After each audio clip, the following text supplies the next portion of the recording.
So today I will be talking about coloring books. You might see me taking notes in the background. That's just me taking notes from a podcast, intouch.org. You can ignore it, you can read it, whatever works. So how did I get to coloring books? Well, I was laying down and spending time with Jesus and just sitting in his presence, and I had already talked about what was on my mind, so I was just kind of like, Lord, what do I talk about now? And he said, coloring books. And so the thing about listening to God is it's not always about expecting a response. It's just, spending time with him. So just, try that. Don't worry too much about the formalities, and see what happens. So back to coloring books. I was like, coloring books? I don't know where to begin. And he said, well, what do you know about them? And I said, well, as a child, I struggled with them because they weren't my strong suit. Everyone, my parents, teachers, classmates, they always just looked better than mine. And I couldn't really color within the lines. But now I'm an artist and I color on blank pieces of paper, and I don't worry about the lines because I erase the pencil sketch beforehand, and the result is usually way better than anything in a coloring book, and it's beautiful works that God makes through me.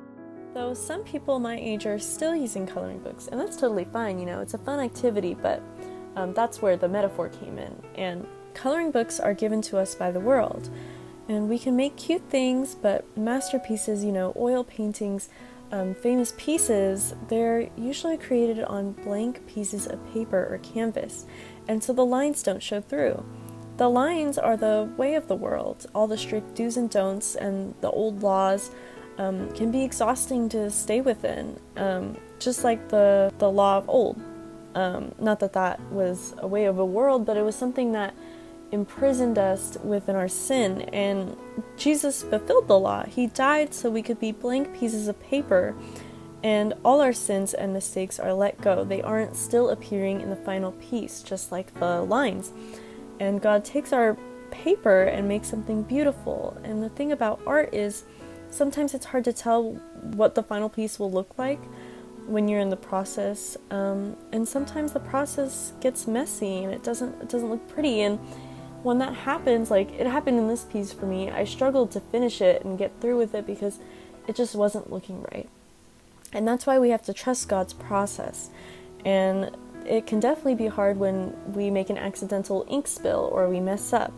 But God takes that ink spill and he works it through the piece and makes it good, and it ends up looking better off. And that's how what Satan uses for evil, God uses for good. And as an outside viewer, we get eager to see that finished piece, but we gotta be patient and trust his process. And back to some people still use coloring books, and it's hard to let go when you've practically filled the whole book, or maybe you're trying to fix that one spot where you colored out of the lines, but no matter how much white crayon you use to put over it, that faded stain is still there, and we have to learn to let go of the coloring books so God's true painting can begin.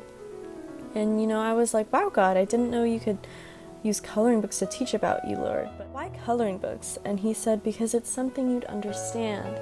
So when we trust God and we spend time with him and we spend time going into his word and allowing him to clean up our lives, it comes naturally, and sometimes it doesn't always make sense, but that's just because he surpasses common sense, and we gotta trust him. And so that was basically what I learned. And you can have conversations with him like that too, and you just gotta be patient. And it's not necessarily about, oh well, he didn't respond. It's just about, let me spend time with Jesus. So yeah.